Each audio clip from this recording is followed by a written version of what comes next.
Hello, folks. This story was sent to me by a subscriber and is intended for educational purposes only. I do not glorify substances of any kind. Like, subscribe, and let me know your experiences in the comments. Thank you for watching. 800 micrograms LSD.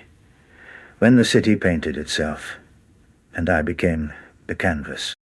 I didn't expect the city to start painting itself that morning, but 800 micrograms of LSD have a way of rewriting the rules. I stepped outside with a loose grip on reality and a heart eager for mischief.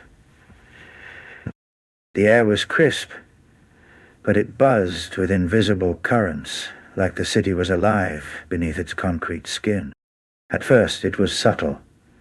Sidewalk cracks blooming with fractal flowers, streetlights pulsing in rhythm like silent metronomes.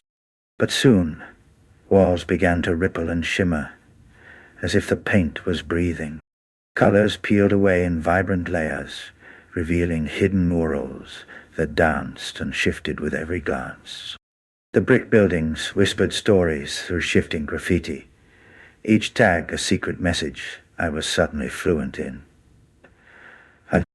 I walked, and the pavement beneath my feet rippled like a slow-moving river.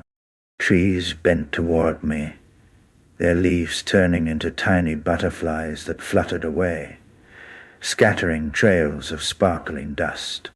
A man passed by, but his face fragmented into shards of stained glass, each shard reflecting a different emotion: joy, sorrow, mischief,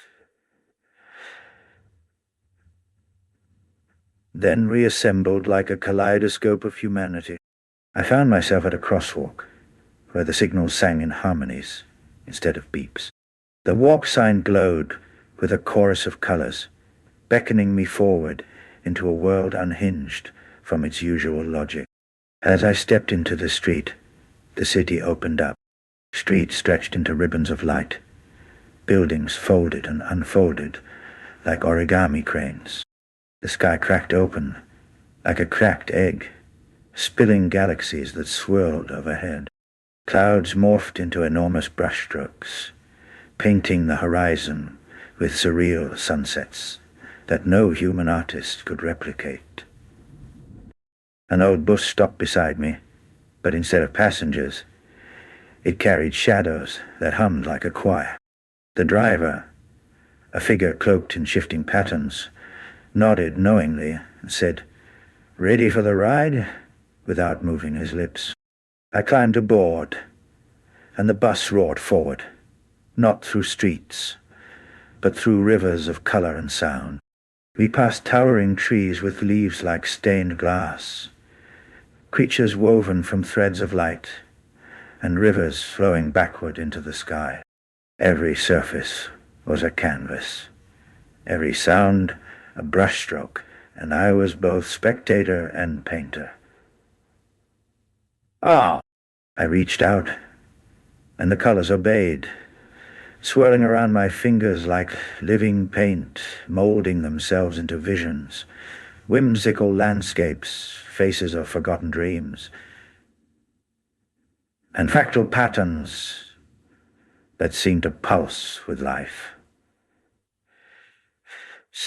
The trip felt like a grand cosmic collaboration, where I was both creator and creation, losing and finding myself in the brushstrokes of the city's living art.